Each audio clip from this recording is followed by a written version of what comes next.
This case was filed by the estate of Andrea Tellez Rojas by her personal representative, Yadira Tellez Rojas. We call her the plaintiff. The case was filed against the Hillsborough Pediatric Clinic, who we call the defendant. The first one is, it's from a former employee of Equality Hospital who was there, and they witnessed all of the trauma that my family went through. So, this person is now a provider, but the defense is going to try to discredit this person as much as possible. And it's also important to note that this person was certified Spanish, and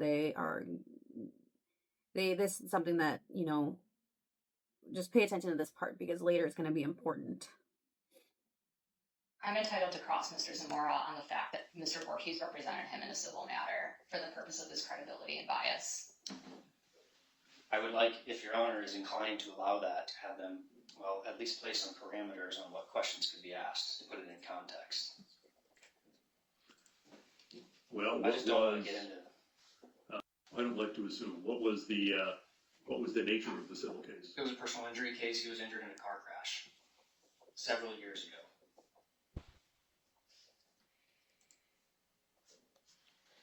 So he was the plaintiff? He was the plaintiff. Okay, so you weren't defending him in a medical negligence action? No. I'm happy to show the court my outline to see the types of questions I intend to ask. Okay, so you're aware of this? Absolutely, Your Honor. Okay, well, I do my research. I could tell.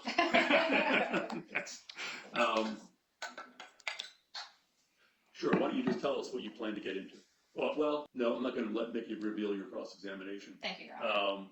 Yeah, she can question on the fact that you two have had a prior relationship as attorney and client, and she can. So she says something at the end of that, and I went back in and see what she said.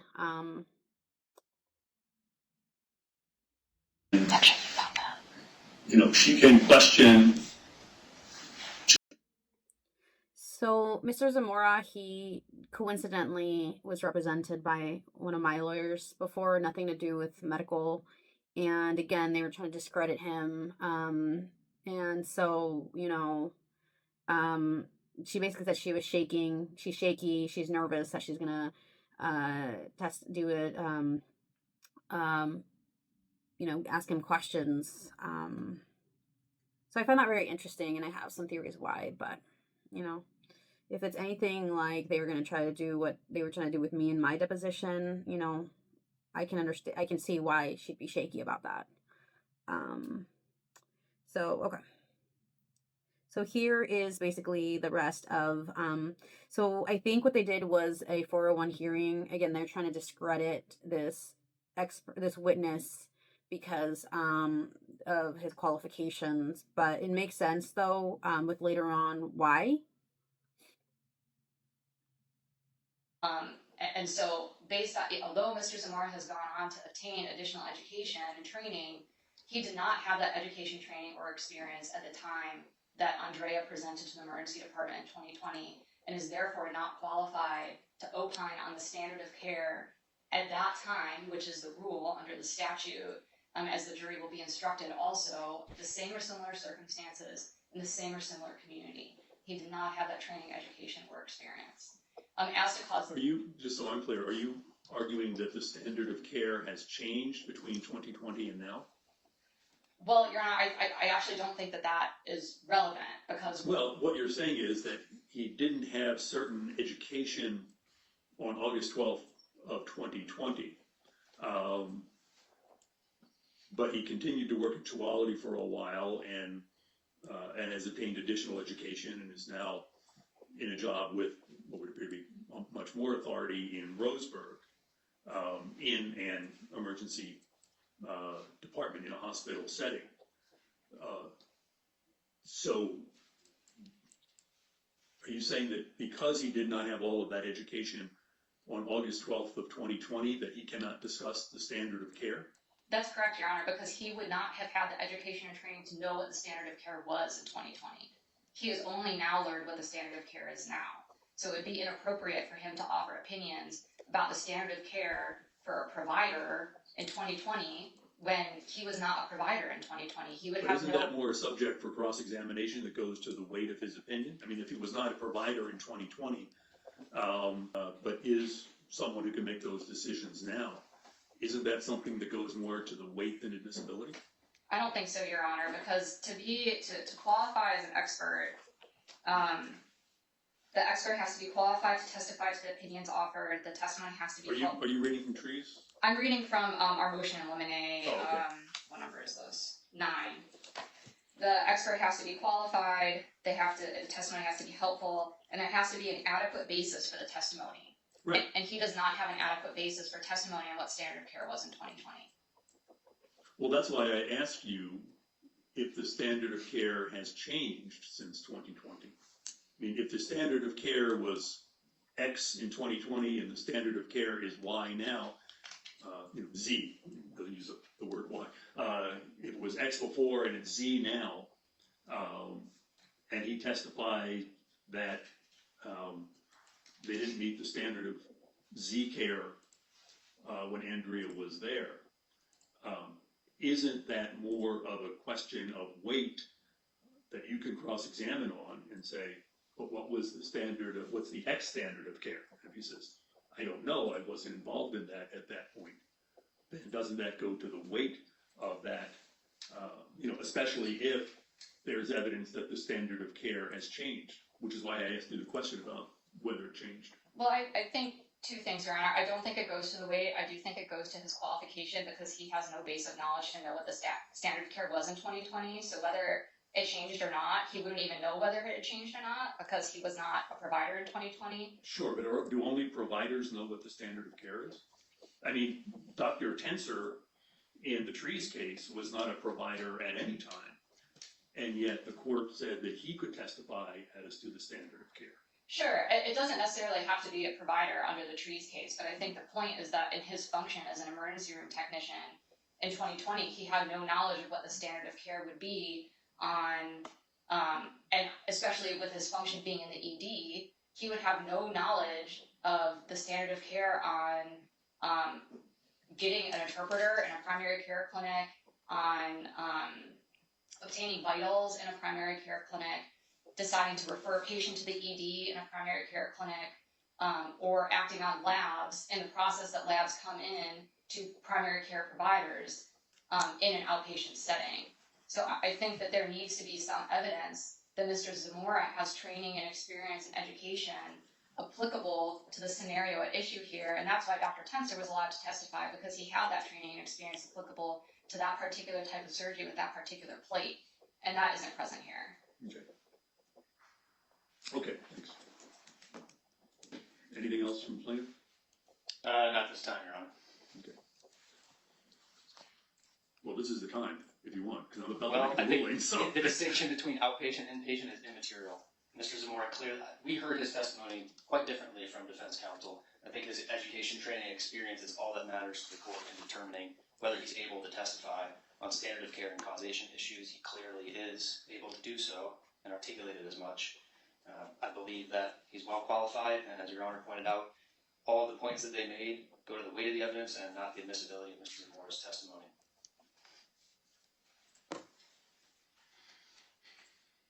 And I would also add that the Trees case involved a spine surgery. This is a very simple case. We're talking about an interpreter. Mr. Zamora is a certified medical interpreter. We're talking about recording accurate vital signs. He's well qualified to do that. He's done it before. He does it every day still. And evaluating patients for admission to the ER is something that he's well experienced. So I would just add that the complexity of the case is quite different from Trees. It is. And, okay, thank you all. That's it from everyone? Okay. Yes. When I make a ruling, I don't. And so when Mr. Voorhees called you about this case, you wanted to be helpful, right? I wanted to, not due to allegiance to Mr. Voorhees or due to association of him representing me in the past. I wanted to be involved because I was there that night. I tried to revive her, and I couldn't. Sure, and at that time, this very emotional, I'm sure, devastating event where Andrea passed away was very difficult for you. For everybody. And you wished that you had been able to save her. I mean, that's every time I have a patient that is coding, my hope is to save them. I mean, I realize that I won't be able to save everybody, but that's why we do it. So when you got a phone call to participate in a trial where you could lay blame at somebody's feet for her death, you wanted to be a part of that. Well, that's kind of putting me in a, it's kind of saying that I'm out on a vendetta, and I'm not.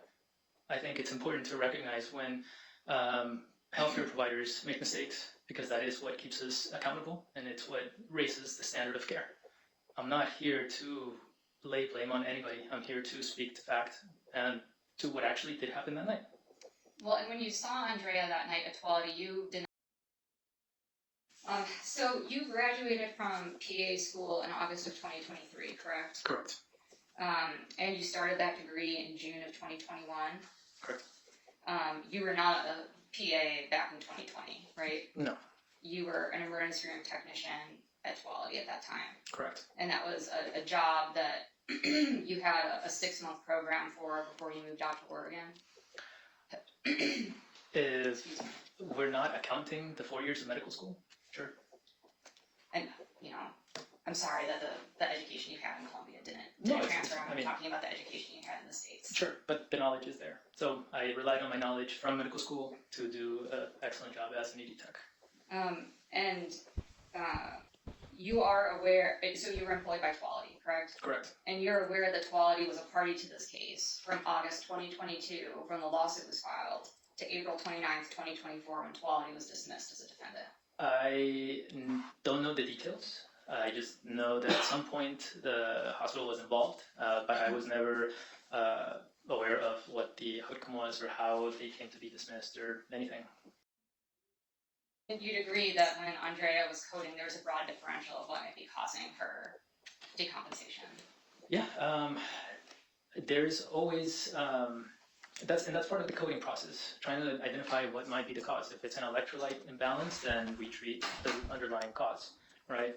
If it's insulin or something like that, we're always trying to identify a cause, but we don't always have an answer, and that's part of the reality in emergency medicine, that we don't always have the answer, but we can stabilize.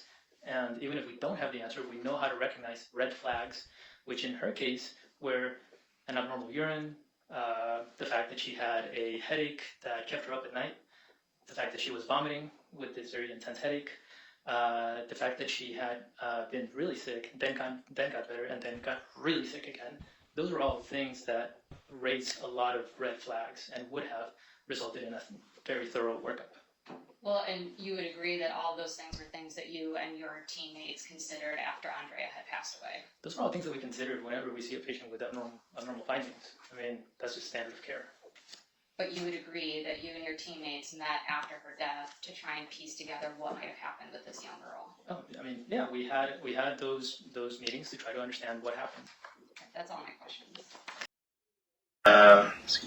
I worked as an ED tech at UAB Hospital, which is a level 1 trauma center. It's the largest, busiest hospital in Alabama.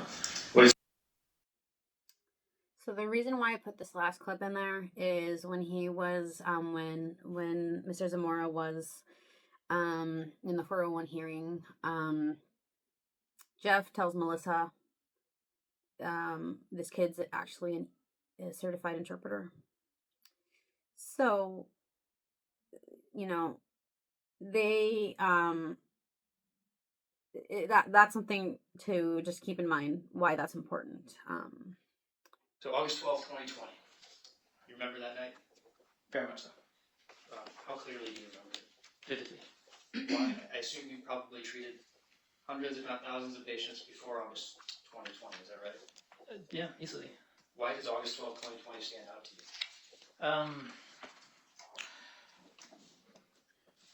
It's multifactorial. It was it was the presentation of how it all came down, the outcome and my involvement in it. It was a busy-ish night. We had actually just finished coding another patient when Dr. Villalon and I walked out of a room and saw the team pushing the gurney with Andrea on top into one of our resuscitation rooms. What happened after that? Dr. Villalon and I rushed over. There was already another doctor getting the code started. There was a nurse performing chest compressions. I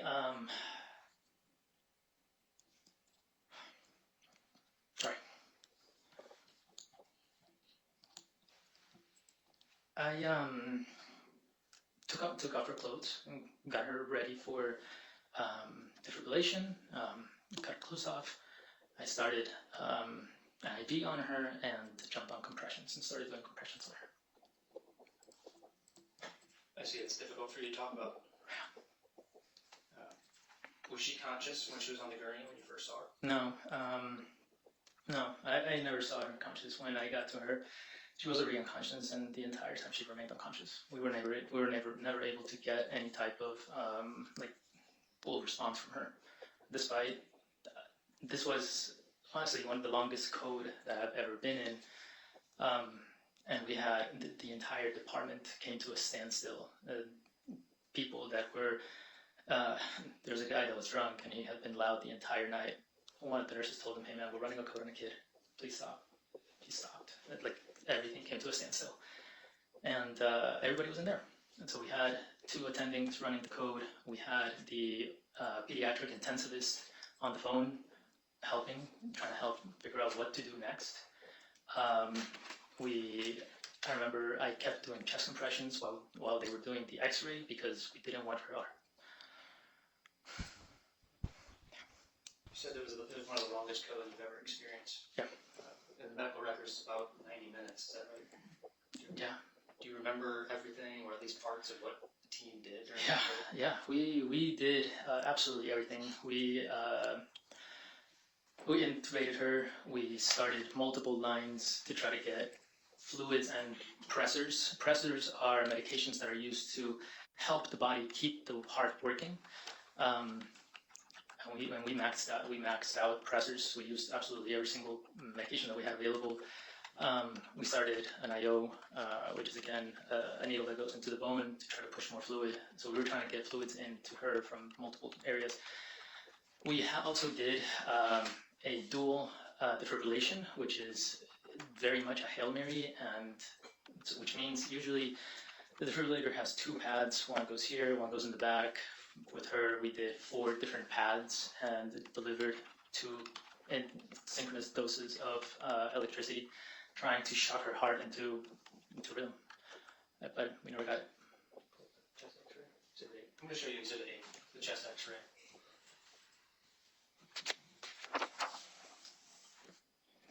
The X-ray you can see it on the screen in front of you, Mr. Zamora. Oh, sorry. To your right. Yeah, that's all right. So Andrea's chest X-ray. Yeah. And that's taken at 21:30. Yeah, this was early on during the code. I remember because I was there doing chest compressions on her while the X-ray tech came, and I essentially moved my hand to get the shot, and then I put it back on. Is this a normal X-ray? No.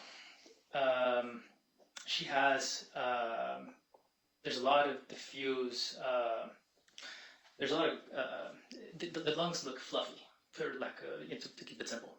That's not normal. The lungs they're not supposed to look like that. That's that white thing, that's the pad to deliver electricity. So that doesn't mean anything, but behind it you can still see that there's a lot of infiltrate, there's a lot of just edema, which is inflammation. Pulmonary edema? Pulmonary edema. And you said that is inflammation? Mm-hmm. Of the And lungs? yeah, edema, yeah. Exhibit 7, page 19.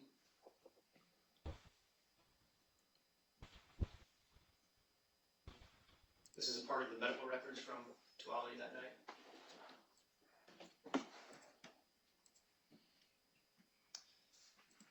If we look towards the bottom of the page, it says Camilla as interpreter between Dr. Heilman, Dr. Villalon.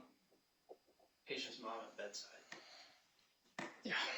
So you were acting as the interpreter for Andrea's mom. Yeah, I was. So chest compressions are exhausting. It's one of the most intense workouts you can do. So we alternate every 2 minutes.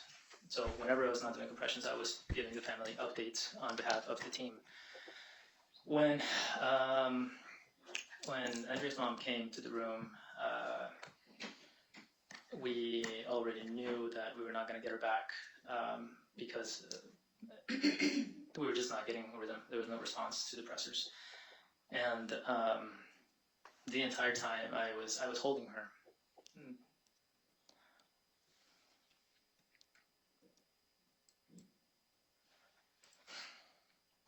Yeah.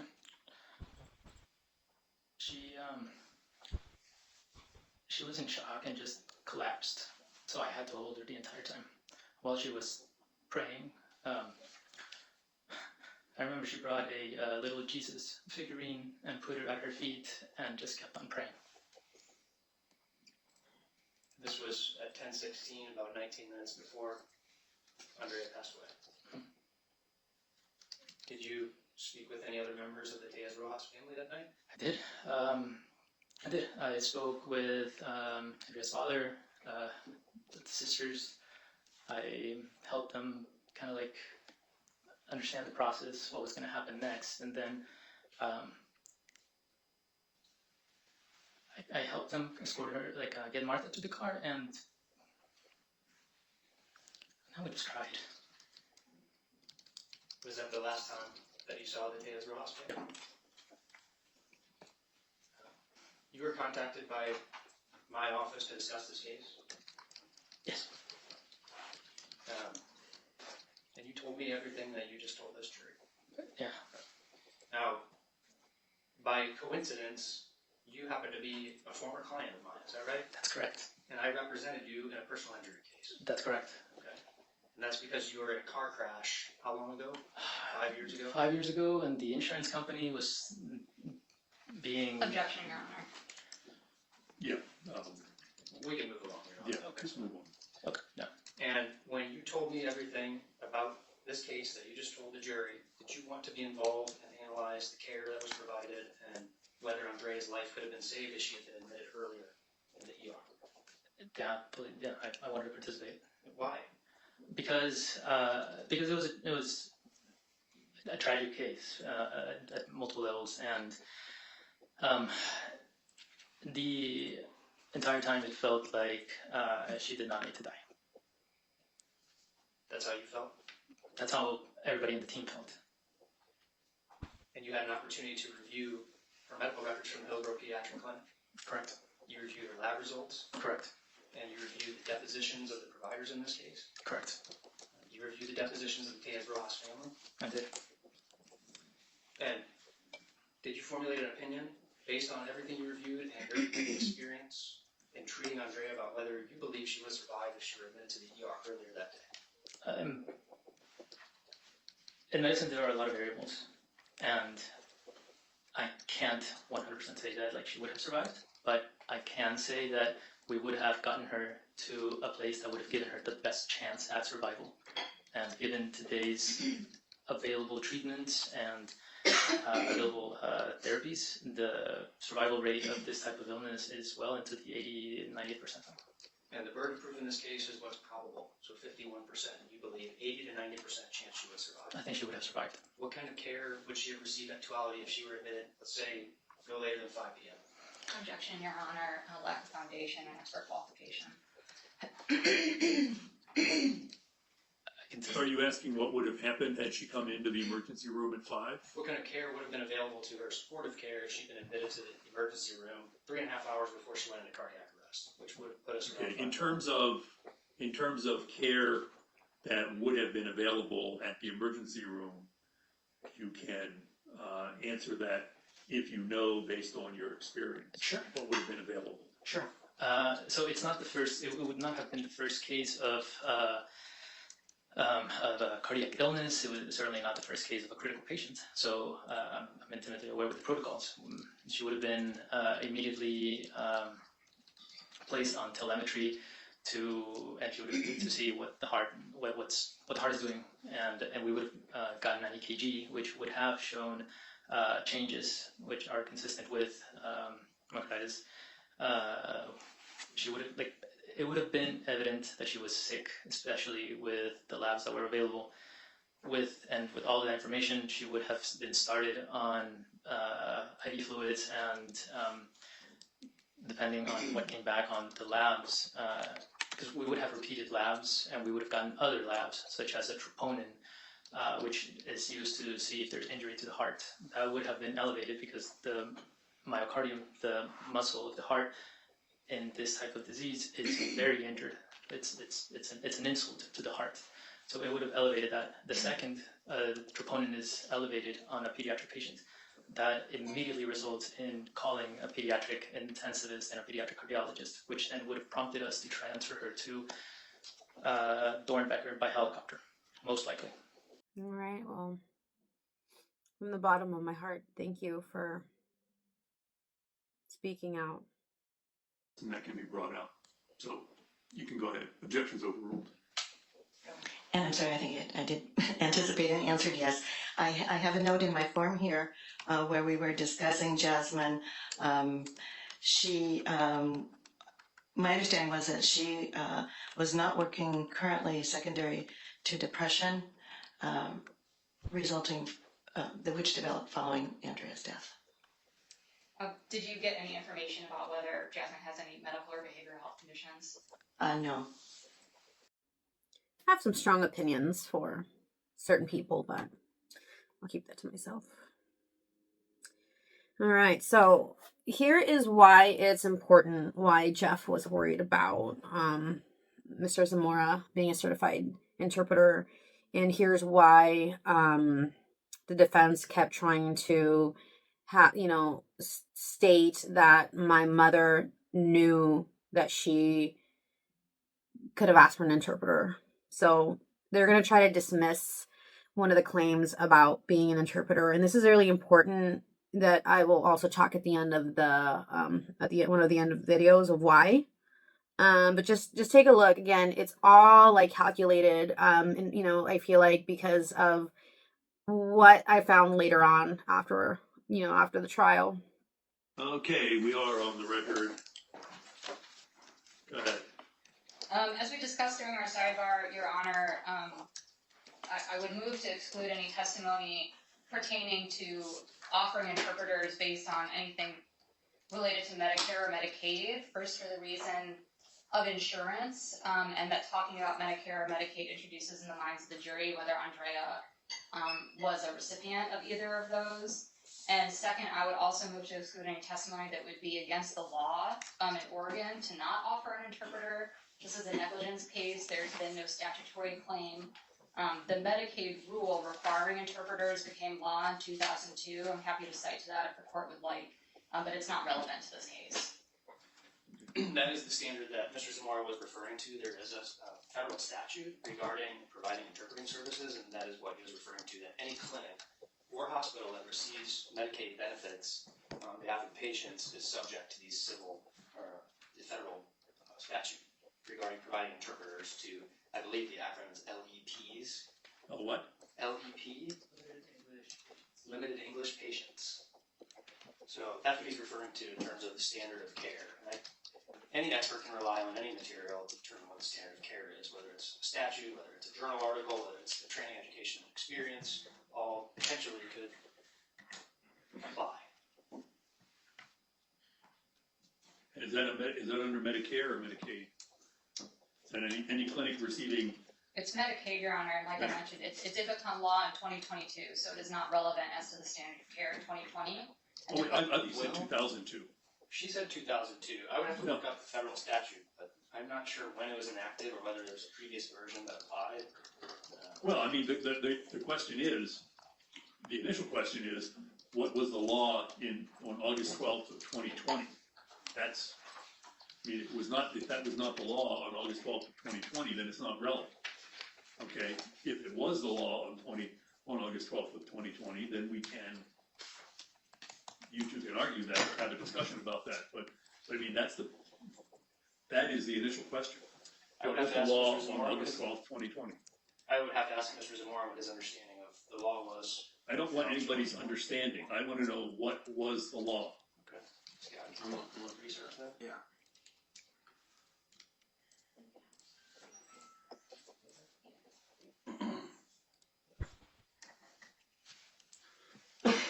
The corresponding Oregon Administrative Rules 410-120-10001. 410-120-.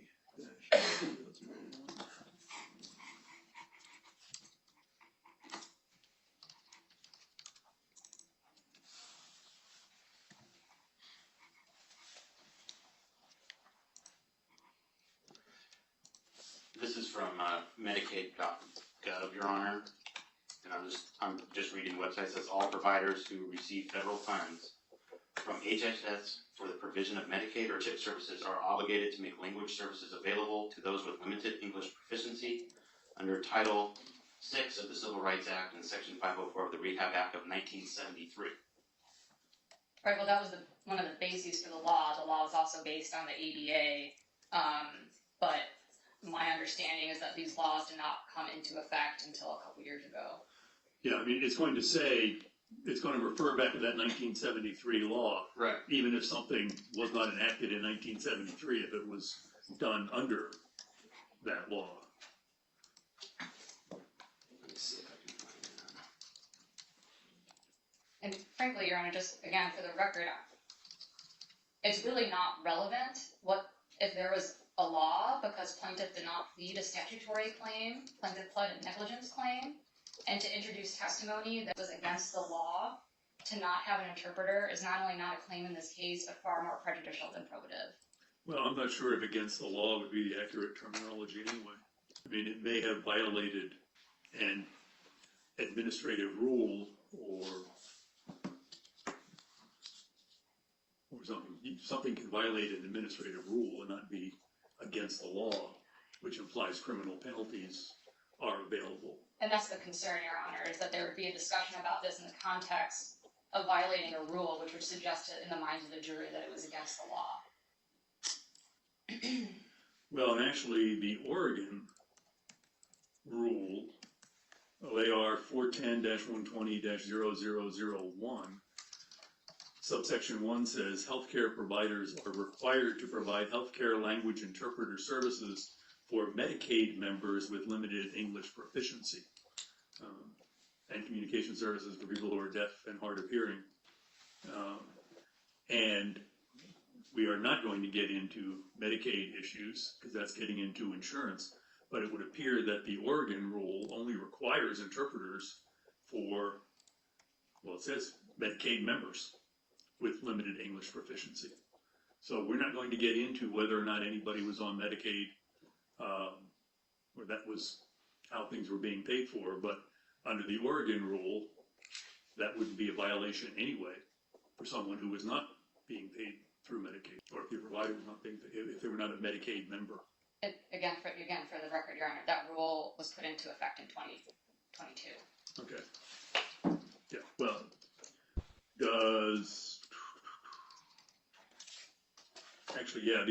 the OAR was at least updated. I can't tell when the original was and what parts were original from what I have, but the only dates on here begin in 2022. Okay, so there's not going to be any testimony. I mean, unless you're giving me right now definitive evidence that that was a requirement in 2020, then he's not going to be testifying to that. Understood. Okay? And I think, I'm not going to force this on you, but I think it's going to be more clear for the jury if he testifies separately to the factual witness statements and then to the opinion statements that he's been allowed to give, That was the plan. rather than mix them in together. Okay. Okay. No mention of any standard of care for interpreters relative to regulations. Anything else? So we'll come back to that next. I think it'll be like the following day of trial, but I can definitely see how they prepared that in probably within a few years back. So yeah. The next testimony is going to be from Sarah Ewan, the medical assistant who saw my sister. I did later find out that, she didn't have a lot of experience. It sounds like she had to be reoriented kind of around the time that she saw my sister. So, you know, all I have to say is that basically the way she presented in her testimony was kind of how I was picturing her. You know, like I said, I have worked with medical assistants, a lot of amazing ones.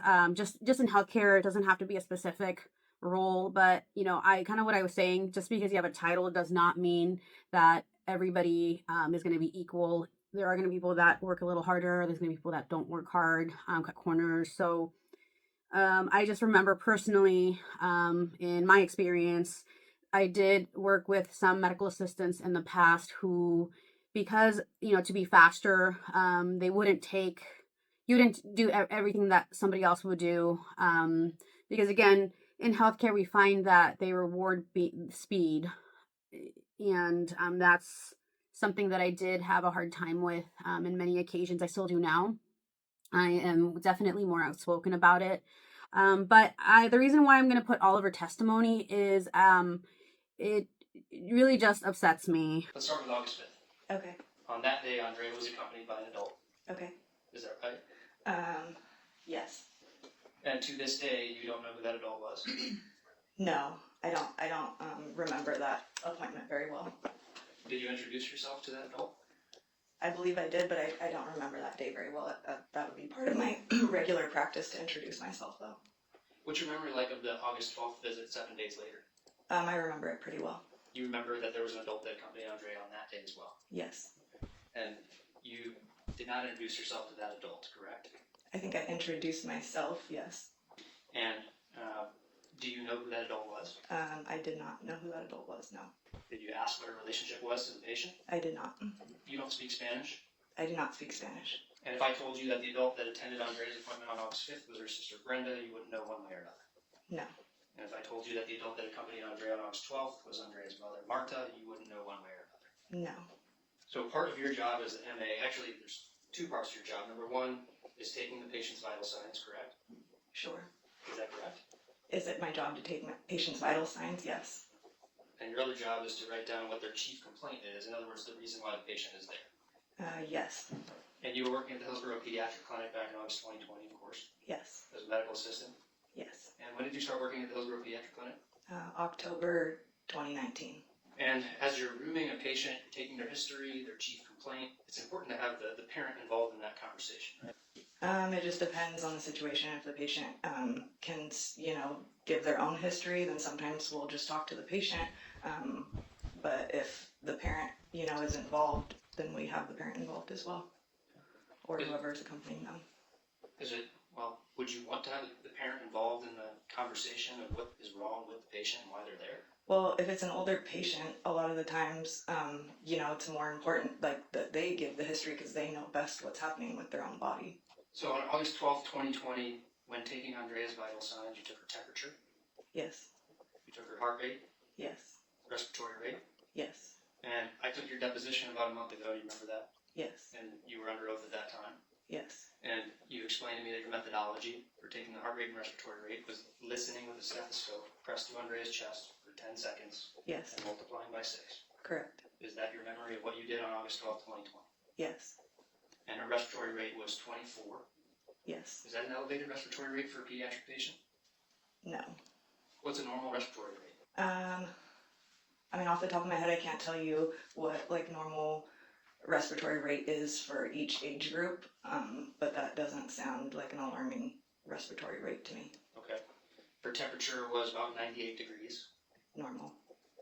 Was it 98 degrees on August 12th? I don't remember what it was. All right. Well, let's just pull up your charting from August 12th. It's Exhibit 5, page 1. Page 2 is the vital signs. Yeah, so it looks like I said that her temperature was 98.3 degrees Fahrenheit, oral. And she'd taken Tylenol that morning? I believe that I did note that she had taken Tylenol. Are you familiar with what an antipyretic is? Yeah, Tylenol would bring the temperature down to normal. Yeah, that's the point of it. And Andrea had taken Tylenol before this visit. Yes. And you recorded her vital signs at 2:21 p.m. on the 12th. Yeah, that's when I entered them in, yeah.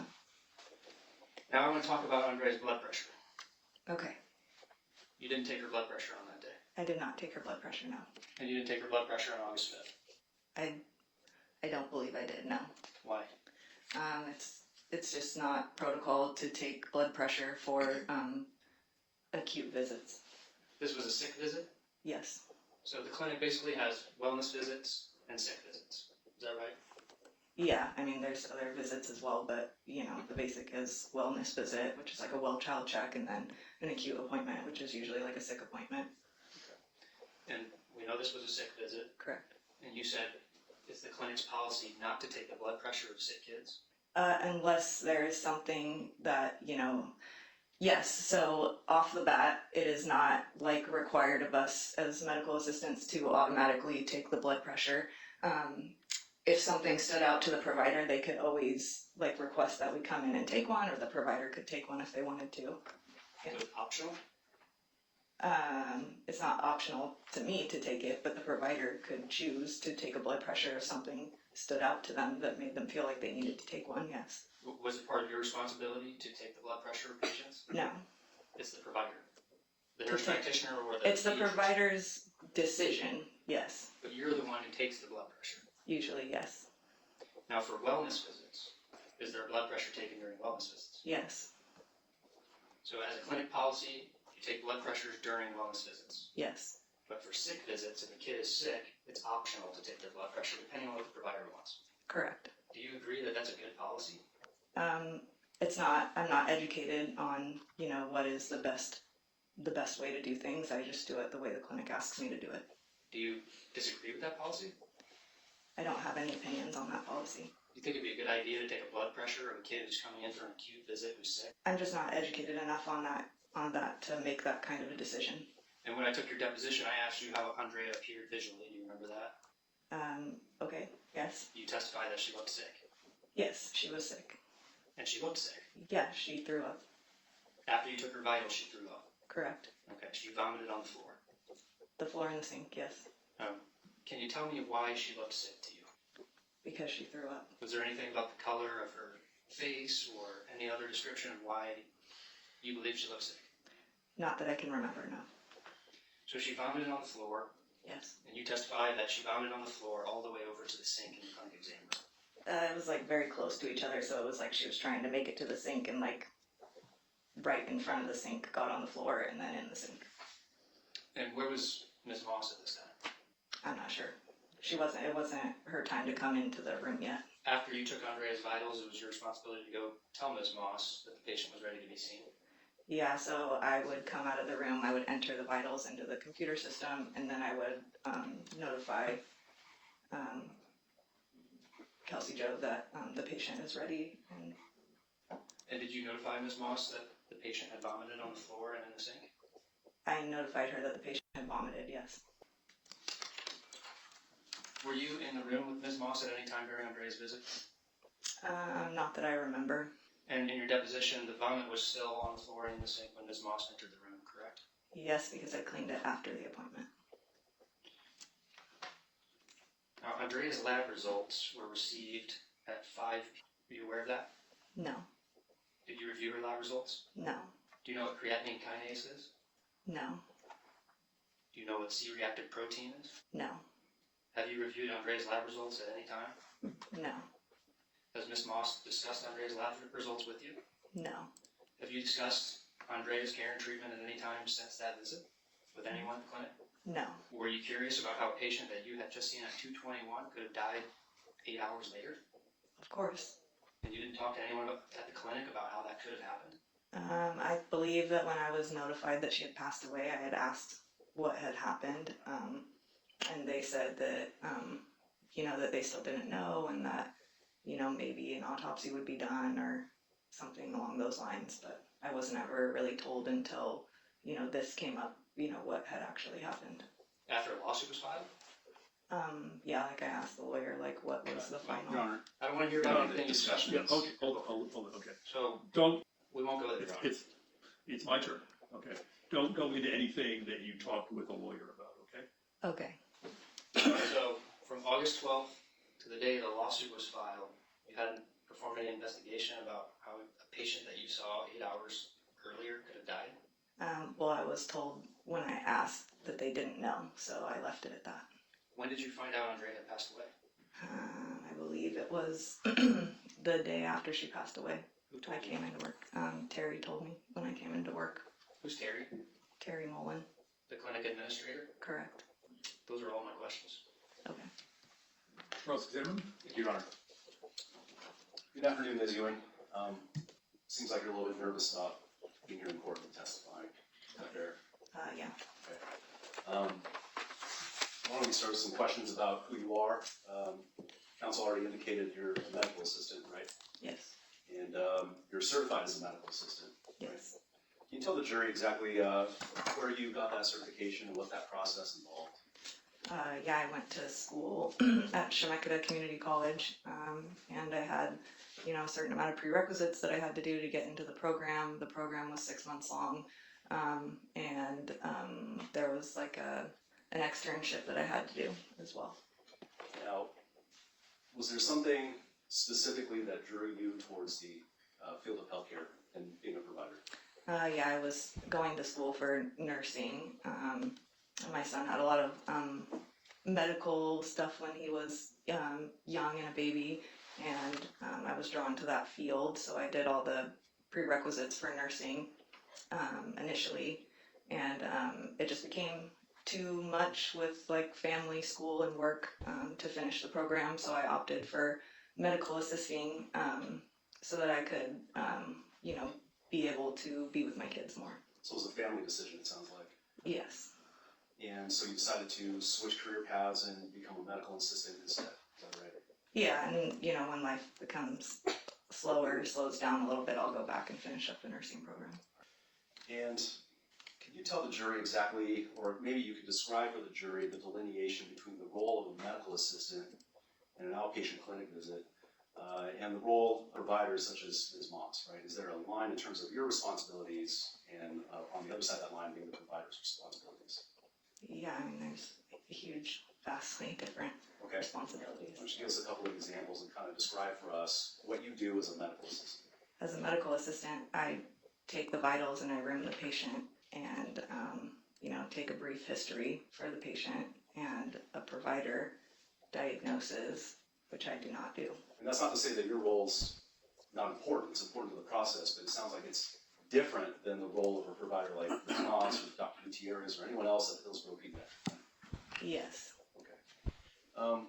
And in terms of the vital signs, you take vitals, you already said, right? Yes. And do you interpret the vitals, meaning delineate or analyze what the significance of those vitals might be? No, it's not my job to decide the significance of the vitals. And in terms of the labs, what's your role in terms of lab results? I have nothing to do with the outside lab results. All right. And what about determining whether or not a blood pressure is indicated based on the patient's presentation to the clinic? No, it's not my job to decide whether somebody needs a blood pressure taken or not. Can you briefly walk the jury through the process by which you would room patients at the Hillsborough Pediatric Clinic?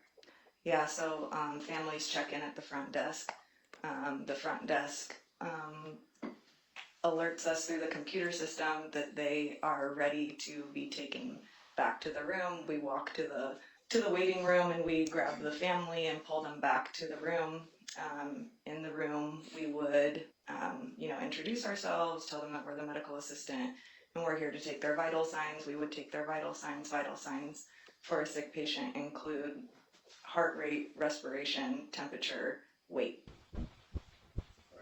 And the blood pressure, as you testified to earlier, you would take it if it's requested by the provider, right? Always, yeah. Okay. And you did room Andrea Tejas Rojas when she came into the clinic on August 5th, 2020. Yes. And as you indicated to counsel, you don't have much of a memory of that visit, is that right?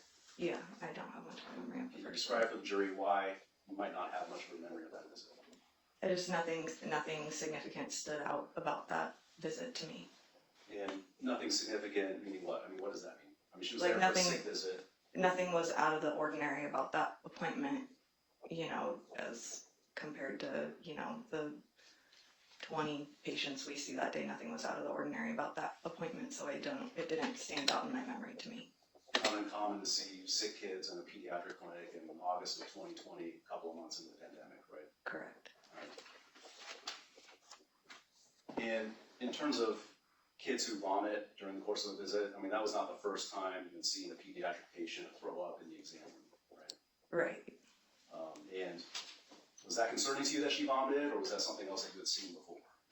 I wouldn't say it was concerning. I'd definitely seen it before. It was certainly something that you felt was important to bring the attention of the provider, Ms. Moss. Yes.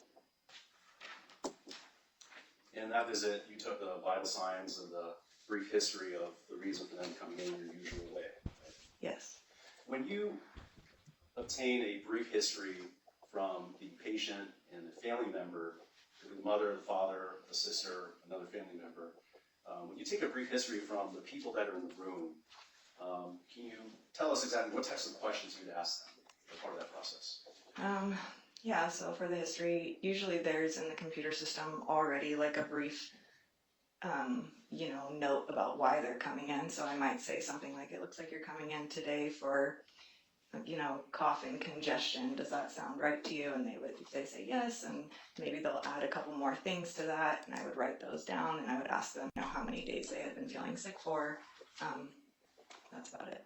Have there been times where you walk into a room and the reason for the visit that is documented in the record when somebody calls to make an appointment for their sick kid or whatever the visit may be, are there times when the reason that's communicated as part of scheduling the appointment might be different than what is communicated to you when you take a history in the exam room? Yes. Okay. And because of that, I mean, what do you do to address that situation? Do things like ask open-ended questions? Yeah, sometimes I'll ask, well, what brings you in today? And I, you know, leave it open to them to tell me what's bringing them in today. Why is it important to ask open-ended questions? Because if you ask like a straightforward question, it kind of like cuts off all the things that they might want to say about, you know, how they're feeling. Right, you don't want to narrow the playing field right out of the gate, right? Correct. Okay.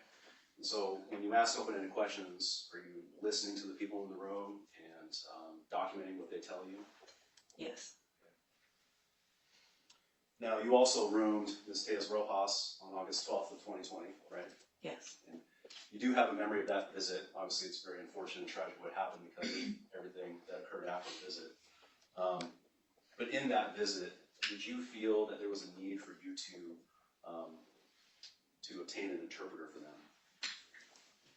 No, I didn't feel like there was a need to obtain an interpreter for them. And how did you determine that as part of your limited, short involvement in their care on that day?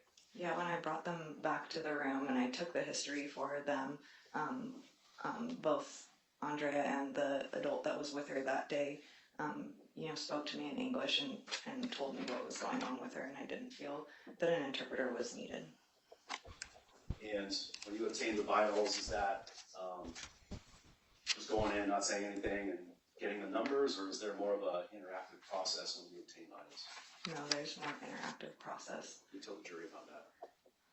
Yeah, so when I was taking her temperature, I took her temperature and I just like commented, you know, this is her temperature, this is a normal temperature, and the adult that was with her that day told me, well, but her temperature at home has been going up and down. It's not just, you know, been, you know, normal all the time. It goes up and then it comes back down again, and then it goes up and then it comes back down again.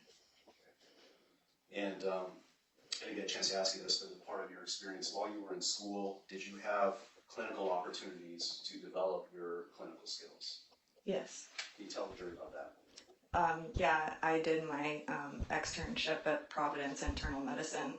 I believe it was 2 or 3 months long that I, you know, roomed patients at Providence, you know, under the supervision of an MA there. What types of patients did you room and were you involved with during that externship? They were adult patients. and it's just internal medicine. So it's well child checks, it's acute visits, it's, you know, basically like what we do at Hillsborough Pediatric Clinic just for adults. And it was a couple of months. Do you remember exactly how many practical hours you had as part of that externship or that rotation? I don't remember off the top of my head how many Did you hours. bring a copy of your resume? Sorry. That's okay. 240 hours, does that sound about right? Yeah, Okay. somewhere around there. It was like 4 days, 8, you know, probably like 6 to 8 hour shifts for 2 to 3 months, 4 days a week. So you had clinical experience during your training and your schooling, Yes, and then you started working at the Hillsborough Pediatric Clinic in 2019, is that right? yes, And so by the time Ms. Gates Rojas had come into the clinic in August of 2020, you probably had 10 months, 9 months of experience rooming patients, taking vitals. Does that sound about right? sorry, can you tell me the dates again for? August of 2020 were the 2 visits. Okay, yeah. Yes, Start that date- sounds about when right. was your start date at the Yeah, Hillsborough so it's Pediatric? about October 1st, so about 11 months. Oh, sorry. And, a little bit of background. You were born and raised in Portland, right? Yes, Okay. And where'd you go to high school? Newburgh High School. And you went to Schenectady for school, right? Correct, yeah. All right. Those are all the questions I have. Okay. Any redirect? Just a few questions. You testified that the adult that accompanied Andrea on August 12th spoke in English to you, Yes, and she said something to the effect of Andrea's temperature having been going up and down. yes. Did she have an accent? Not that I remember. No accent. Not that I remember. Is it possible you're mixing out the adults from August 5th and August 12th in your memory? I don't know.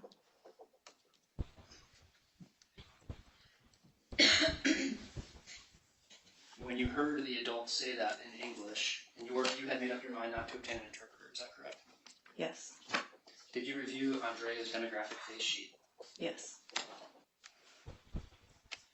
You see where it says preferred language Spanish, translator required, yes? yes. And based on this adult who told you that Andrea's temperature had been going up and down, Mhm. you decided not to obtain an interpreter? There was more things spoken back and forth between us. I just can't like remember the exact conversation. It was more than just a couple of words. Like she was giving most of the history for Andrea. In English? Yes. You don't remember an accent? No. Have you ever seen the language policy of the Hillsborough Pediatric Clinic? Yes. And what is that policy? Off the top of my head, I can't tell you word for word, but you know, preferred language Spanish, it basically just means that somebody in the family speaks Spanish and that somebody in the family might need an interpreter, but it doesn't require me to automatically get an interpreter for the family as soon as I bring them in. Like, there's multiple ways that an interpreter can be, you know, provided for the family, and it really depends on every family, like any situation, you know, whether we get an interpreter for them. And in this situation, when I brought the family back, they spoke to me in English, so I didn't feel that they needed an interpreter, but at any time, they could have asked for an interpreter at any time. You know, Kelsey Jo could have gotten an interpreter for them if she felt like one was needed. They could have brought an interpreter with them at any time. Have you ever had a patient bring an interpreter with them to a clinic exam? Yes. A certified medical interpreter? I don't know if they're a certified medical interpreter, but I know that there is families that will bring interpreters with them that are not just people in their family. Do you have any information that anyone at the Hillsborough Pediatric Clinic had shown the language policy to Andrea's mother? I don't know. How simple is it to obtain an interpreter? Very simple. You just get them on the phone? Yeah, sometimes we have interpreters in the clinic that will come into the room and interpret for us. We also have an interpreter phone that we use, and we just dial the number and get the interpreter on the phone and bring it into the room for the provider. Have you ever heard Ms. Moss communicate to patients in Spanish? No. She testified that she had casual conversations in Spanish with family and friends. Do you have any knowledge of that? No.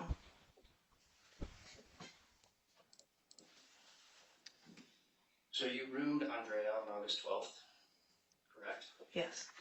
You didn't take her blood pressure. No. Ms. Moss didn't request it. No.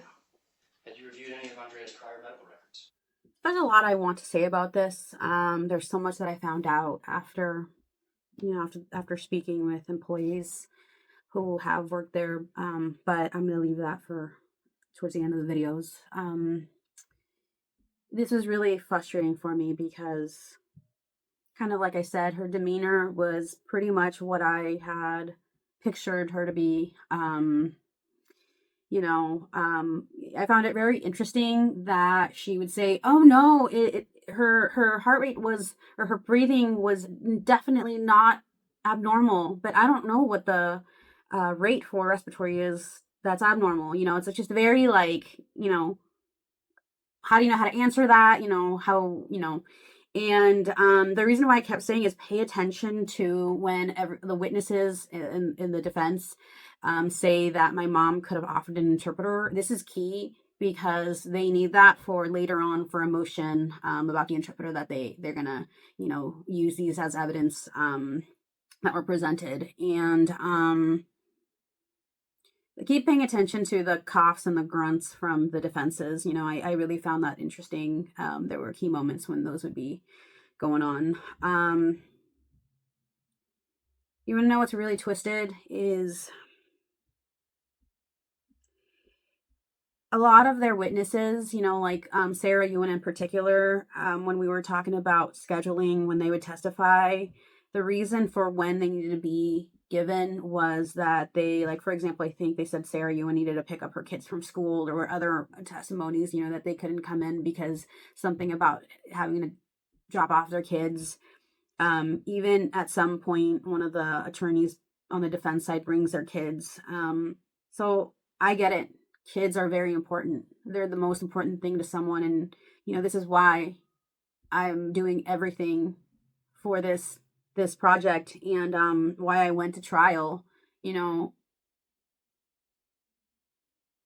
I just remember sitting in that room and thinking about how, when they would say that when their experts would need to be scheduling based on their kids, I was like, I don't have Andrea wasn't my daughter, but I was like one of her other mothers, and it's like, I get it. You move your life around that child. And what else is twisted is while we were in between witnesses, so during breaks when the microphones were turned off, I clearly remember just the attorneys, like Jeff Young would talk about his kids. My attorneys would talk about their kids, and it's just so twisted how all I could be sitting there is like, everybody goes back to their life. This is a case that's very important and that nobody will probably ever forget. But at the end of the day, they get to go back to their family and back to their kids. And it's like, I don't have a switch off button where I could be like, oh, well, trial's over. Let's go back to how, I can't get Andrea back.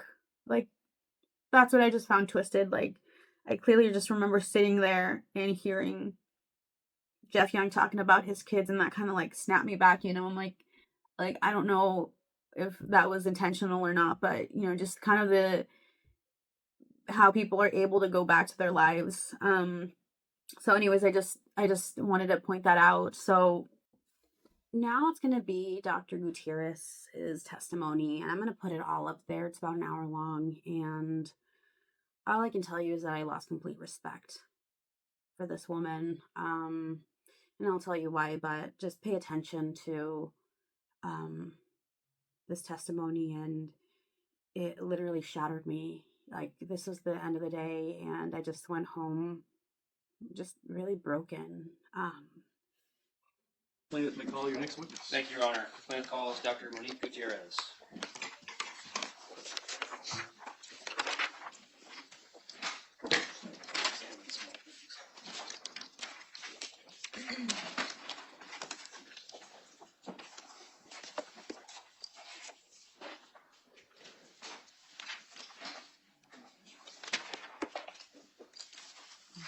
Please step up forward into the box, and then please remain standing.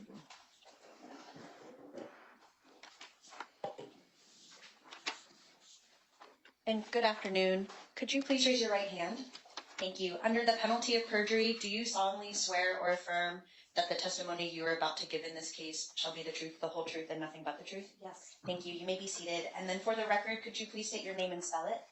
Monique, Monique, Gutierrez, Gutierrez. Thank you. Okay, thank you. Go ahead. Good afternoon, Dr. Gutierrez. Hello. You were Andrea's pediatrician for her entire life, is that right? That's correct. And you work at the Elder Pediatric Clinic. I do. And you started treating Andrea when she was just 4 days old. Correct. So you knew her mother, Marta, Yes. and you met Marta when Andrea was 4 days old. Yes, I did. And when Andrea's mother, Marta, would bring her in for clinic visits, would she speak to you in Spanish? She would. And you're bilingual? I am. You're fluent in Spanish? Yes. And Andrea's mother would never require an interpreter because of your ability to speak to her fluently in Spanish. Correct. Not with me.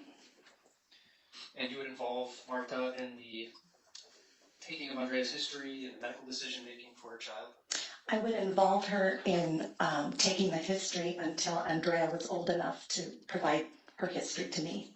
And what age was Andrea old enough to provide her history to you? Her whole history, she was probably about 10.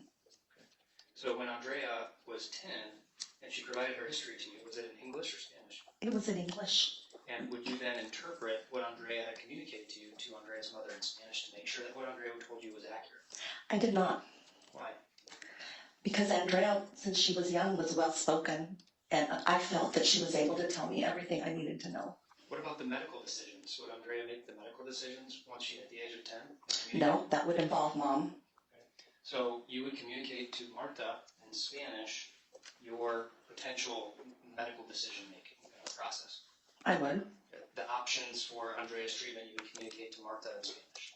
Yes. And you would agree that it's important to have a parent involved in the medical decision-making for their minor child.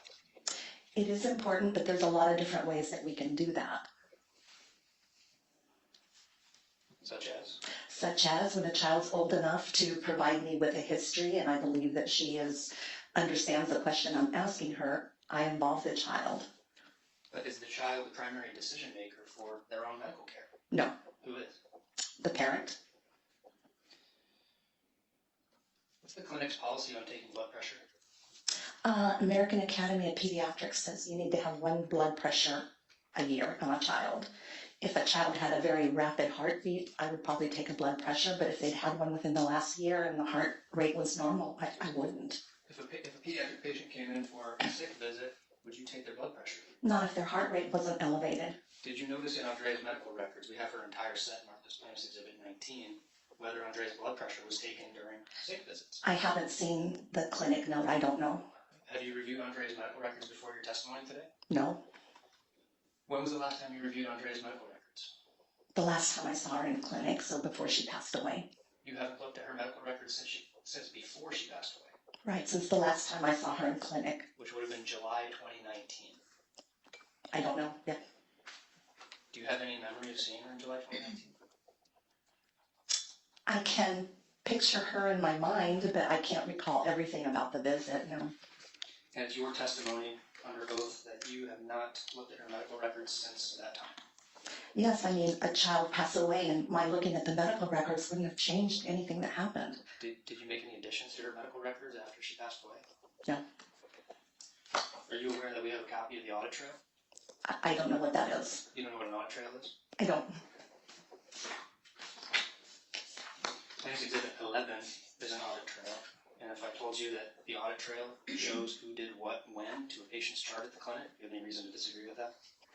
No, if that's what it does, I don't disagree. And you are testifying that you did not make any changes to Andrea's medical records after she passed away. Is that correct? That is correct. Showing you page 6 of Plaintiff's Exhibit 11. It should be on the screen. Oh, okay. I want the jury to be able to see it.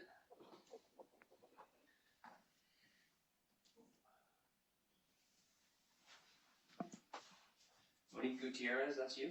It is? Andrea Tellez Rojas, Yes. 8/13/2020. That's the morning after Andrea died, right? Yes. And at 10:48, Monique Gutierrez, that's you. It says update completed visit note 8/5/2020. What did you do to Andrea's 8/5/2020 note the day after she died? I don't remember ever touching it. Once the note is signed off, I can't really do anything with the note. And I wouldn't have if I'm not the person who saw her. And then just above that, 8/13/2020 at 10:51, Monique Gutierrez update completed visit note 8/12/2020. So what that tells us is that you made changes to Andrea's August 12th note the day after she died. Do you have any memory of doing that? No, the only memory I have of going into the chart was looking at the demographics so I could call mom and offer my condolences. You don't recall making any changes to her chart? I wouldn't have because I hadn't seen her. How did you find out that she died? I was told the following day by Dr. Pratt. Did you receive any internal messages notifying you of Andrea's passing? I don't recall any. I mean, the messages would probably be sent both to Kelsey, Joe, and myself, and I don't recall seeing it. Did you speak to Ms. Moss that morning about what had happened to Andrea? I didn't. Actually, Dr. Pratt came and got me and asked me to please come talk to Kelsey Joe because she was extremely upset, and just to kind of help calm her. But I didn't talk about what had happened during the visit. I mean, to me, it didn't make any difference. This child died. I didn't need to know how. I didn't need to know the specifics. Did you do any investigation to find out how Andrea, who had been your patient for 13 years, could have been in the clinic 8 hours before she died? I didn't. Were you curious about how that could have happened? I think I was so emotionally distraught, I didn't want to look at the chart. So up until the last time you saw Andrea, would you describe her as a healthy kid? Yes. No chronic health issues? No. No cardiovascular issues? No. And when she came in for the sick visit, I understand it was COVID. The clinic was split in two for sick visits and wellness visits, right? Correct. And you were seeing wellness visit kids. Yes. You weren't seeing sick kids because you were immunocompromised. Yes. Were you available to consult with Kelsey Jo Moss if she were to see any of your patients? If I was in clinic that day and not in a patient room, yes, I would have been available. But it would have been by phone because we were not supposed to have direct contact with each other. Okay. And by phone, even if you are in the clinic, she could call you to Yes. consult about your patients? Yes. And do you have any memory, or have you gone back to look to see whether you were working on August 5th or August 12th and available for consultation? I don't remember ever going into the chart. I don't know if I worked those days. And you haven't gone back to see if you were working on those days and were available to consult with Ms. Moss? Oh, no. Did the clinic make you aware that Andrea was coming into the clinic during the 10 days that she was sick in August? No, I wouldn't have known that. So nobody called you or contacted you and said, hey, your patient of 13 years has been in the clinic twice. They don't make you aware of that. So they would make me aware if it was something like, for instance, a suicide attempt. But if a patient comes in ill, the providers don't tell me. Just as I wouldn't tell them if their patient came in. So if one of your patients of 13 years came in sick and saw a different provider, you wouldn't be notified? No. Do you know if anyone from the Tejas Rojas family requested to see you? I don't know if that request came, it would have been to our front desk personnel. And during the 10 days, have you had an opportunity to review any of Andrea's urgent care records? No, Were you aware that she went to urgent care on August 9th, 2020? I wasn't, no. You've never seen the records? No. Okay, I'm showing you what's been marked as Plaintiff's Exhibit 4. You'll see it on your screen there.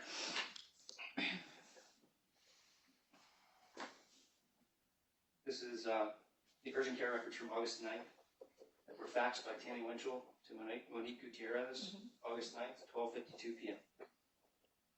You never reviewed these records? If they were sent directly to me, I must have, but I do not remember. Did anyone at the clinic notify you that Andrea had been to urgent care over the weekend? No, we don't get notified if someone goes to urgent care.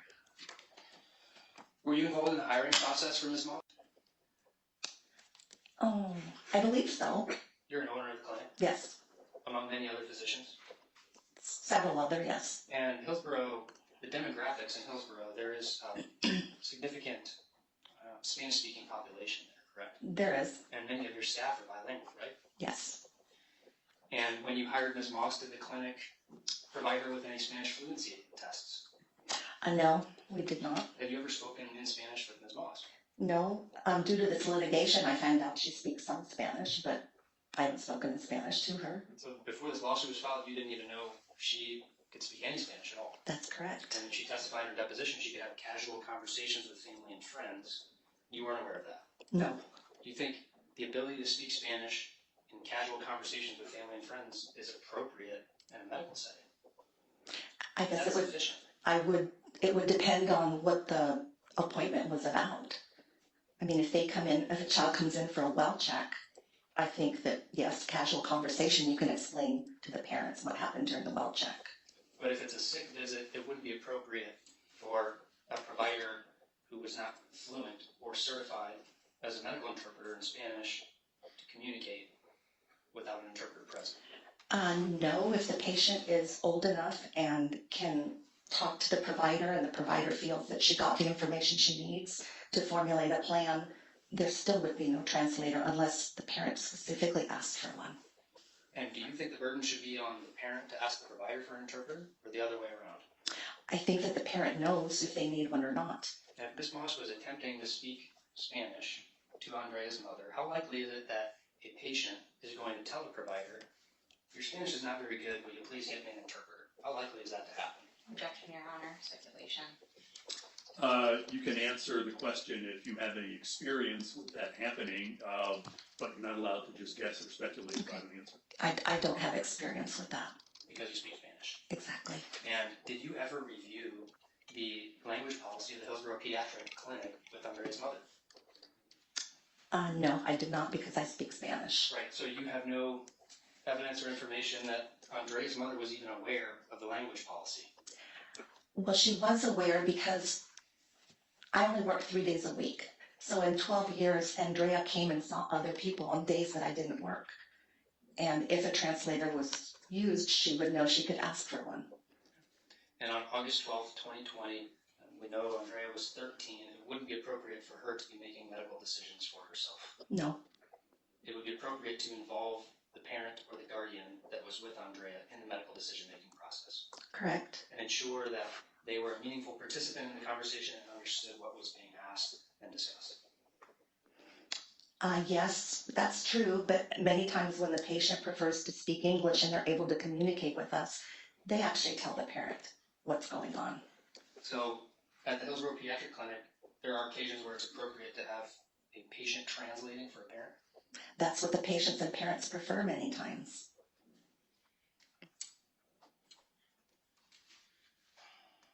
And again, during that week, you don't recall any communication from Ms. Moss about what was going on with Andrea? No. Are you aware that Ms. Moss consulted with Kelsey Chilcott on August 12, 2020? Since the litigation, yes, I'm aware. Kelsey Chilcott had never met Andrea, correct? I don't know. She might have. I don't know. She might have seen her on some occasion. Well, according to the medical records, there's no documentation that she'd ever met Ms. Chilcott. Okay. You have no reason to disagree with that. No.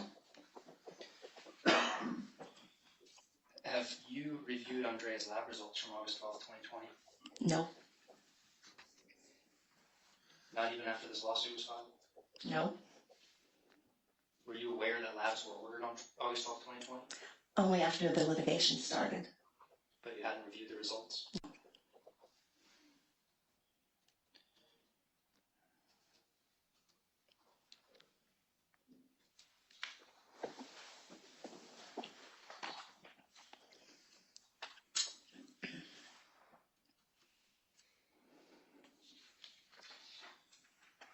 You're familiar with myocarditis?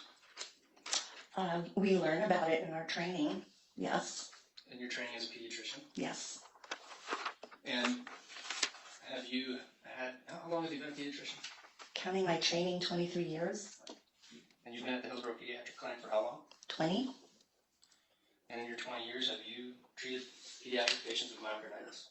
I never have. Maybe I should word my question differently. Have you suspected or been suspicious that a patient of yours had myocarditis? So on one occasion, during COVID, I had a patient who had COVID and they had a fever for more than 5 days and muscle aches for more than 5 days. And the recommendation was, in that case, they see a cardiologist. But I did not diagnose myocarditis. Right. You referred that patient to a cardiologist for Yeah, further based on the evaluation. recommendations, yes. Further evaluation and management by pediatric cardiologists. Yes. And what signs and symptoms were you looking for, or did you find with that patient that led to the referral to a pediatric cardiologist? Well, mostly it was the recommendation that they see someone. When they saw me, they were not ill. They recovered from COVID. So their heart rate was normal. Their blood pressure was normal. It was just during COVID, we got recommendations almost every week and updates. So based on that, I sent them to a cardiologist. And based on your training in recognizing potential myocarditis, what are you on the lookout for? Rapid heart rate, mostly chest pain, shortness of breath, irregular heartbeat. And oftentimes symptoms of myocarditis can mimic symptoms of a viral illness. Yes. And you're familiar with the concept of a differential diagnosis? Yes. Can you explain what that is to the jury? So a differential diagnosis occurs after you speak to a patient and they tell you what their symptoms are, how long they've been sick, and then you go through systems that could be causing these symptoms. So is it a nervous system problem? Is it a cardiovascular problem? Is it a lung problem? Is it an infection? And you come up with a list of what might be wrong with the patient. So you're coming up with a list of what might be wrong with the patient based on how they present to you. Yes. And if you have a patient that presents to you with viral illness symptoms, myocarditis would be on the differential diagnosis. Honestly, it would be way at the bottom. When I was in training, they're like, this is what it is, this is what it looks like, and you'll never see it. Okay, and if a patient has a potential for myocarditis and it's on your differential, you have an obligation as a provider to rule out everything on that differential. Yes. Especially those potential illnesses that could kill the patient. Yes. In fact, it's more important to rule out the potential illnesses that could kill the patient. Yes, but this child did not have anything indicating they had myocarditis. My patient didn't. And you're not a pediatric cardiologist? Oh, no. You didn't have diagnostic tools to assess the patient or evaluate whether they did or didn't have myocarditis? No, I had the child's heart rate and their respiratory rate and their oxygen saturation and then my exam with the stethoscope, but that's all I had. There's no x-ray machine at HPC? No. No lab? No. You don't have an EKG or an echocardiogram? We don't. So, other than the traditional methods of taking vital signs, you would have to refer the patient to a pediatric cardiologist to evaluate for potential myocarditis. If they had the abnormal vital signs, yes. If not, I would cross myocarditis off my list. Those are all my questions, Dr. Gutierrez. Thank you. Okay. Cross-examine? Thank you, Your Honor. Good afternoon, Dr. Gutierrez. Good afternoon. I want to start off with what you were just being asked about regarding referring patients to cardiologists. When you referred the patient that you had with COVID to a cardiologist, when was that? It was in 2020, a little after COVID had started. And like you said, information was coming in about COVID rapidly and it was changing. It was changing, yes. And you were following direction based on whatever information was coming in at the time. Right, from the CDC. And in your training and experience, it sounds like there are certain symptoms that you look for to identify whether a patient might have myocarditis. Yes. And can you remind the jury what those are? So I would look to make sure that the heart rate is normal. If it's rapid, that would be a red flag. I would look at how they were oxygenating, so their oxygen level in their blood, and if that were abnormal, that would be a red flag. I'd listen with a stethoscope, and see if their heart rate was rapid or if it was irregular. I'd ask the patient if they were having palpitations or they felt that they had an irregular heartbeat. And when you saw the patient that you referred to the cardiologist during COVID, that patient had sustained fevers for 5 days. Yes. And sustained body aches for 5 days. Yes. And they appeared quite ill to you. Actually, at the time, no. They came in, they didn't see me when they were ill. They came in for the checkup and I asked them about if they'd ever had COVID. I was asking everyone that. Oh, I'm sorry, I misunderstood. So this was, the fevers and the body aches had been in the past? Yes. Okay, so you weren't treating this patient while they were actually ill? No, I didn't see them when they were ill. Okay.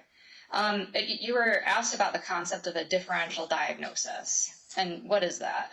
So basically, it's a list of diseases that you come up with based on a patient's symptoms and their vital signs.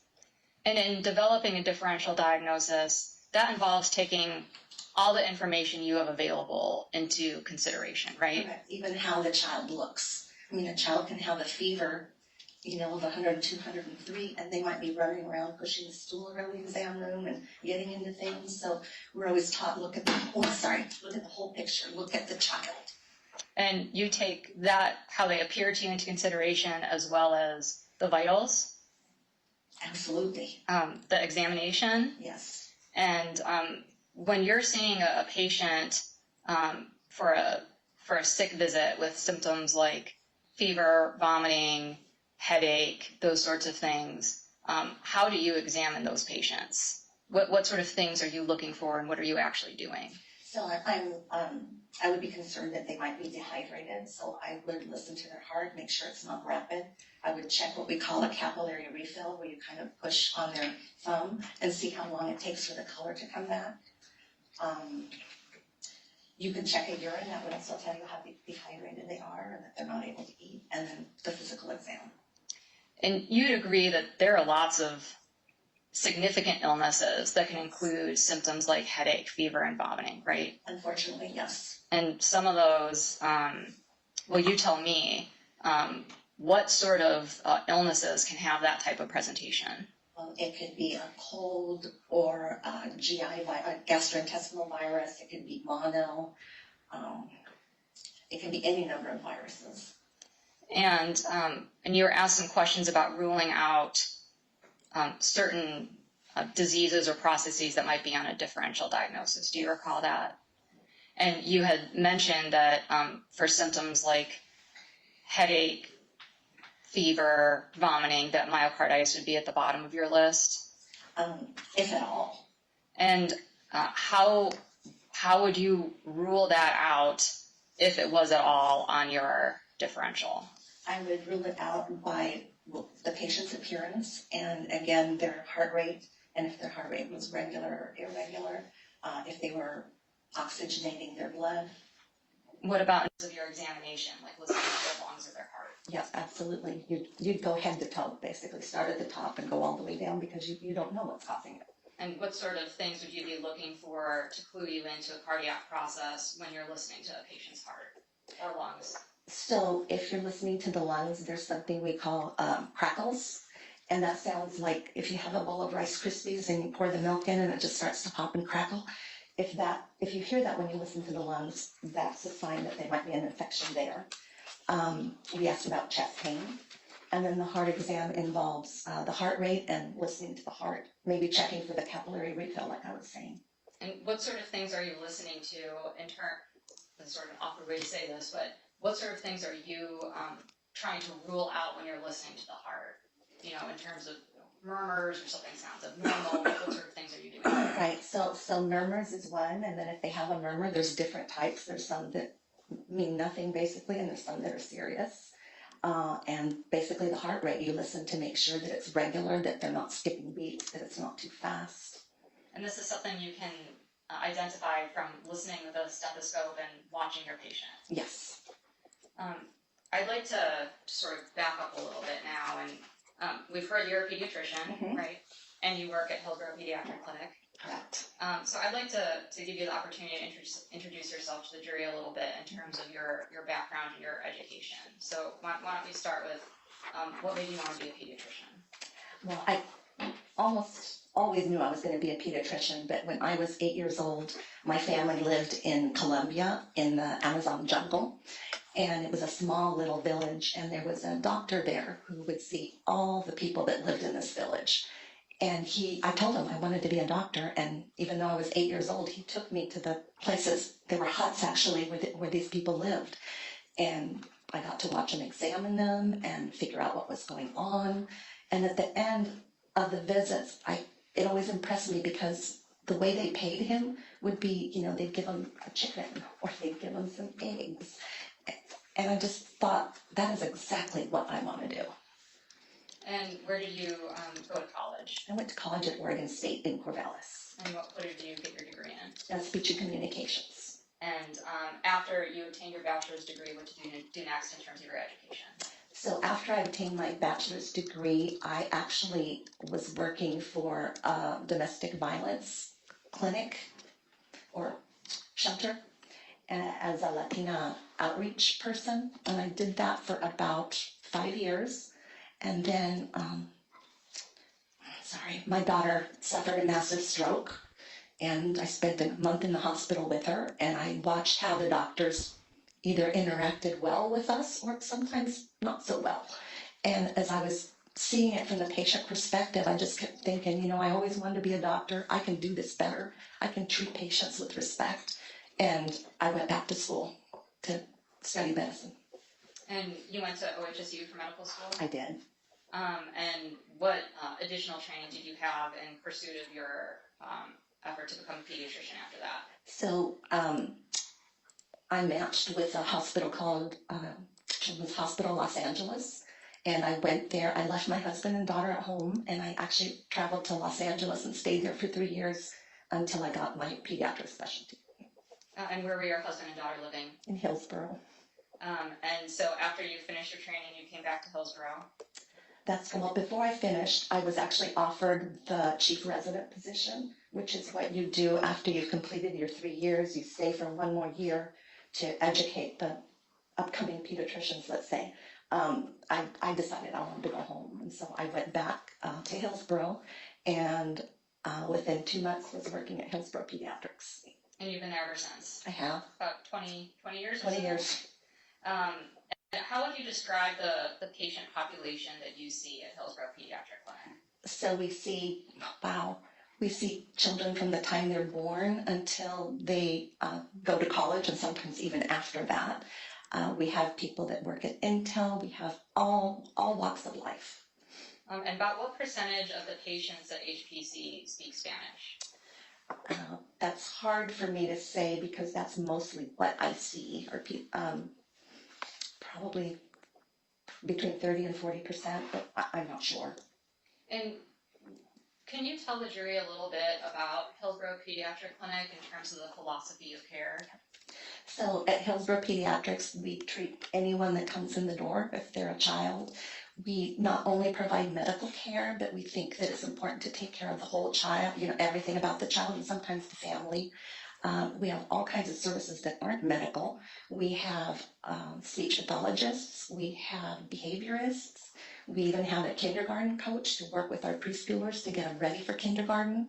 We have care coordinators, which help the parents obtain food or housing or a ride to the specialist. And so we really believe that you can't just take care, if you're going to take care of children, it can't just be the medical part. You have to really take care of the whole child. And is that philosophy of care what led to HPC being designated as a patient-centered primary care home? Yeah, we're a 5-star patient-centered home, and it's the highest level you can achieve in Oregon. And just briefly, what does that mean? What is a patient-centered primary care home? So the state sets certain goals that you have to meet. For instance, you have to have evening hours and weekend hours. And the services that I just mentioned, the more of those you have, the higher you rate. And we get audited, I think it's every 2 years, they come in and make sure that we're doing what we say we're doing. And so you work up from 1 star all the way up to 5-star. And there's 2 locations for Hillsborough Pediatric Clinic? There are. And one's in downtown Hillsborough? Yes. And the other's in Norinco Station? Correct. And you mentioned staying open late and weekend hours. So what hours does Hillsborough Pediatric Clinic see patients? So we see patients Monday through Thursday from 8 in the morning till 8 at night. On Friday, we see patients from 8 in the morning until we close at 5. And then we have a Saturday clinic, which usually runs from 9 till noon. But sometimes we have patients that walk in and we stay till we're done. And I understand that you are on the dolphin team. I am. Right? And what other teams are there? So there's a kangaroo team. Those are the providers that take care just of the newborns. And then the other team is a penguin team. And how would you describe the makeup of the dolphin team and the penguin team in terms of providers? So every team has, I'm trying to think how many doctors we have. I think 3 doctors and 3 or 4 nurse practitioners. We also have MAs assigned to a certain team as well. And how do the nurse practitioners and physicians work together in providing care to patients? So basically, they are independent. Kelsey Jo could open her own clinic if she wished to. We ask them for advice, they ask us for advice. It's very collaborative and nobody's above someone else and nobody knows everything. So it's nice to have people that have different experiences and can help you. And the idea of having a dolphin team or the penguin team, is that intended to provide continuity of care for patients? It is. Our clinic has, when I started, there were 40 employees. There's now 75. And we want parents and children to recognize our faces, to see the same people over and over. So we decided to separate into teams so that they would get to know us and our team would get to know them. And it's just better care that way. And how did that change during COVID? So during COVID, we still had 2 teams, but one of them saw only ill children and one saw only well children. So if someone was coming in for a checkup, they would see somebody on the well team. If they were ill, then someone on the ill team. And you had been Andrea's pediatrician for her whole life, is that right? What kind of kid was she? She was smart. She liked school. She was very respectful. She was respectful of her mother, would help her mother with chores. She was a nice kid. How would you describe her language and expressive skills? Excellent. She could have any conversation I wanted to have with her, she could have it. She could tell me how she was feeling, how school was going, if there was something going on in the family. She was just wonderful. There was some prior testimony about the fact that often Andrea was accompanied by her mother to visits, is Yes. that right? And that's your recollection when you would see her? That's my recollection, yes. And what language did you speak primarily during those visits? Well, when she was a baby and a toddler, I spoke Spanish. Once she got to be 4 years old, I actually started the visit in Spanish, and Mom's like, please don't, she speaks English now. So from then on, the visits were in English. What was Andrea's preferred language to communicate with you? English. Were there occasions where you would see Andrea alone without a parent or caregiver present? So yes, starting about between 9 and 10 years, I asked the parents to leave for a moment so that the child can let me know what's going on at home and be completely open, talk about depression, anxiety, sex, drugs, everything. And then the mother would come back in at the end. In terms of your experience with treating Andrea in the last few years of her life, what would you say about her ability to express how she was feeling or what next steps would be if she needed to do something after she saw you? She was very, I don't want to say eloquent because she was a child, but she could express herself very well. She could understand instructions very well. She was a good student. I had no trouble communicating with her about what she was feeling or what was going on. You were asked some questions about the Hillsborough Pediatric Clinic's policy on language services. Do you recall that? Yes. And in your own words, how would you describe HPC's process in getting translators involved for patients? So when the family comes in for their first visit as a newborn, they fill out a form with their preferred language and that gets entered into the chart. After that, a parent can request a translator at any point. So when they call for an appointment, they can remind us we need a translator. When they come in to check in, they can again remind us we need a translator. When the medical assistant is taking vitals and weighing the child, if she cannot communicate with the child in a meaningful manner, she will obtain translator. And then the provider, if she can communicate with the child and child can answer questions and she's coherent, and you get enough information from the child to actually make a plan, then we wouldn't get an interpreter unless the parent asked for it. And would you agree that the decision to get a translator involved is a shared one? Everyone decides that. And so you're not saying that it's up to the family no matter what. That's not what you're asking. Oh no, a lot of times it's up to us if we can't communicate with the patient. And you did not see Andrea on August 5th and August 12th, is that correct? I didn't. And you had already testified that you were not seeing sick children during COVID. Correct. Would you have any expectation that a provider seeing your primary care patient for a sick visit would communicate to you about that? No. I mean, if we did that for all the patients we saw that weren't ours, that's what we'd be doing all day. So if it was something, like I said before, something serious, the child had attempted suicide or a drug overdose, we let each other know. But for, someone comes in with a viral illness, we don't let each other know. And that's part of the continuity of care with having everybody working as a team. Yeah, we're collaborative. And so on occasion, someone will come and tell me something about one of my patients, but by and large, that doesn't happen that often. And you had mentioned that Ms. Moss, as a nurse practitioner, is an independent provider, correct? She is. And would you have any concerns about a nurse practitioner seeing one of your patients for a sick visit as opposed to a physician? Never. Is there any policy at Hillsborough Pediatric Clinic that nurse practitioners need to communicate with the physician about the patient that they're seeing? Not unless they have a concern or a question, but otherwise they see the patient start to finish and don't really ask us.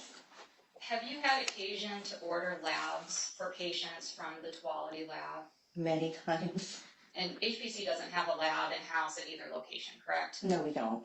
So can you just walk the jury through the regular practice of when you're ordering labs for a patient, what you do and how you get the results? Okay, well, we'd order the labs electronically. The patient would go get the labs done, and then they would come into our inbox, the lab results, which includes lab results, phone messages, prescription refills. They all come to the same place. And when we're done seeing patients, we just start at the top and go all the way through everything. How are providers at Hillsborough Pediatric Clinic notified when lab results come in from Tuality? The only time we ever get notified, if they're abnormal, we don't get notified at all. If they're critical lab values, then we get a call. And what's a critical lab value? Something that you have to act on right then and there to keep the patient safe and healthy. Is there a policy at Hillsborough Pediatric Clinic about when to review lab results? There's no policy. We all review them when we're done seeing the patients in clinic. You testified you were notified of Andrea's death the morning of August 13th, correct? That's right. And I believe you said it was from Dr. Pratt. Yes. And who's Dr. Pratt? Dr. Pratt is just one of the other physicians. She's currently our medical director, but she was just a regular physician back then. She was not the medical director. And once you were told that Andrea had passed away, what steps did you take? Well, Dr. Pratt asked me to go out and talk to Kelsey Joe because she was upset and just kept saying, I don't know what else I could have done. And so I didn't talk to her specifically about the medical issues, but it was more just trying to console her. We all have patients that sometimes pass away, even though we do everything right. And I know it just broke my heart. Do you need to take a second? After you talked to Kelsey Joe, what did you do next? I went back to my office and went into Andrea's chart to get the phone number so I could call the family and just say how sorry I was. Do you remember who you talked to? I talked to Martha.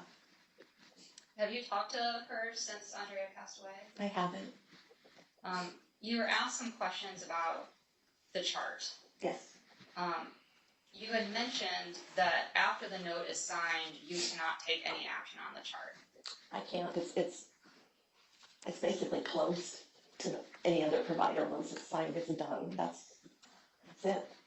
Would you have had any reason to make any change in the chart note for August 12th, 2020? I would never have done that. First of all, I didn't examine her. I wasn't there. But I would never change someone else's chart. That's all my questions. Thank you, Dr. Gutierrez. Redirect. Just a few questions, Dr. Gutierrez. Thank you. You didn't review the medical records or any of the records from the ER or the labs to determine whether Ms. Moss did or did not meet the standard of care. Is that correct? That's correct. And you would agree that sometimes providers fail to meet the standard of care? It can happen, yes. Even if they have the best intentions of treating a patient, sometimes they're just not careful enough. You'd agree with that? I wouldn't say they're not careful enough. I mean, standard of care doesn't mean you do everything perfectly. It means if, I don't know what number, but several providers or many providers are seeing a certain patient with a certain condition. Standard of care is what would someone with the same education, what's reasonable treatment for that patient at that time. Right. Nobody expects perfection. The standard of Exactly. care is using a degree of care, skill, and diligence that any other ordinarily careful provider would use under the same circumstances. That's correct. You understand that? Yes. Okay. And you would agree that there are occasions where providers fail to meet that standard. There are. And you did review this case to determine if that occurred here. I did not. And you testified that there were occasions where Andrea, you would see her alone without her mother present. Correct. And those were not for sick visits; those were for Those are wellness for visits. checkups, yes. For checkups, right? Because if a minor child is sick, you want a guardian, adult, parent to be present for the medical decision-making process. For this, yes, for the decision-making process, yes, but not necessarily for the history if the patient can speak to you and convey things in a manner that you understand and you can formulate a plan. I believe those are all my questions. Thank you. Do either of you need this witness or expect to need the witness in the future? Not from the plaintiff, Your Honor. Okay, then you are excused. Thank you. First of all, I don't have any respect for that lady. And initially, if you heard any crying, that was actually me in the courtroom. The jury probably thought I was crying because, of course, everything that's happened. But Monique Gutierrez was actually my pediatrician. The reason why I was so devastated is I could just see this freaking, like, I have so many negative words right now to think of her, but I remember thinking, you know, in high school, telling her that I wanted to be a nurse and like everything, and like for her to quote that, you know, that she didn't go into the records. It's interesting because she'll tell my lawyer, I don't remember, I didn't go in the records, but then right away as her lawyer's asking her something, she said, oh yeah, I went into the records to call. Like it's so like all of this was so like emotional and like just, I felt so helpless. I wanted to scream out, you know. What really, really, really just almost destroyed me was when she quoted, to me, it does not make any difference. This child died. Like literally a knife to the heart, a punch to the stomach. Like I felt so lifeless in that moment. Like it's like everything that I thought was right and what was wrong, it literally like it just it's like, you know, it was real in the moment. I was like, it doesn't matter what actually happened. And like just the skill that they have, you know, like they kept saying, oh, Martha, that the mother can offer an interpreter. They, you know, if it wasn't for the clarification that my lawyer said, you know, they were trying to paint to the jury, oh, Andrea, since she was 10, her mom would actually want to speak them to speak English, and I'm like, mother effer, like stop. And like to just basically say that, you know, mom would be outside, they're painting to the jury, oh yeah, like that's normal, like you don't need a child to have the parent. Like I also found it really interesting, like I wanted to scream this when they had the myocarditis patient, and you know there it was just so like laid out, you know, like she was trying to say that this patient had 5 days of like intermittent fever. By the time they saw her, he didn't have any symptoms of myocarditis, but somehow the recommendation was to refer to the cardiologist, and that's how they were referred. They were diagnosed with myocarditis. It's like, what do you think are the chances that this patient, you know, like they got the blood pressure, and I'm almost sure that this was after what happened to my sister. But what do you think are the chances? Because I worked in pediatrics at that time during COVID. I worked like right up until my sister died, and I don't remember them saying refer to a child with non-specific symptoms to a cardiologist. You know, like they were being really careful, like not to make it look like, you know, that this child probably went to the ER, that this child, that the thorough sick visit was done, because I'm not buying that all of this happened to a patient that was so stable. But for them, because they didn't have any symptoms of myocarditis, they did an awesome job. And because the recommendations from the CDC was at that time to refer to the cardiologist, like like all of this angers me. Like if I didn't work in healthcare, like I would be buying all of this, you know. That's what angers me. Like this whole thing, I just was so, I couldn't say anything. I just had to sit there and you know, like they're gonna keep saying that Andrea was so stable. Like even Sarah Ewan was like there was nothing to remember.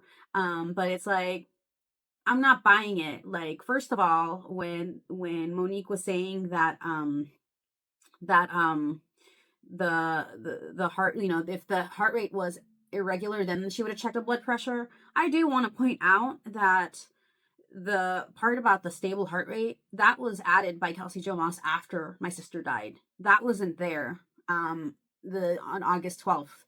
Um and then for Monique to basically, you know, say that her Hillsborough Pediatrics was this 5-star rating, you know, it's like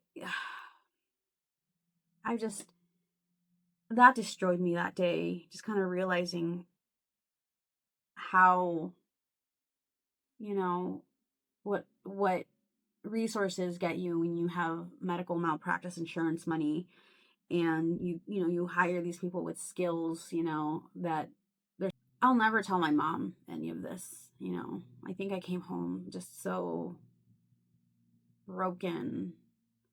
um it I remember that Evelyn, you know, she was 17 when Andrea died. Evelyn was seeing a behavioral counselor during after Andrea died at Hillsbury Pediatrics, and basically Dr. Gutierrez told my sister that once she turns 18, she should pretty much find a different doctor.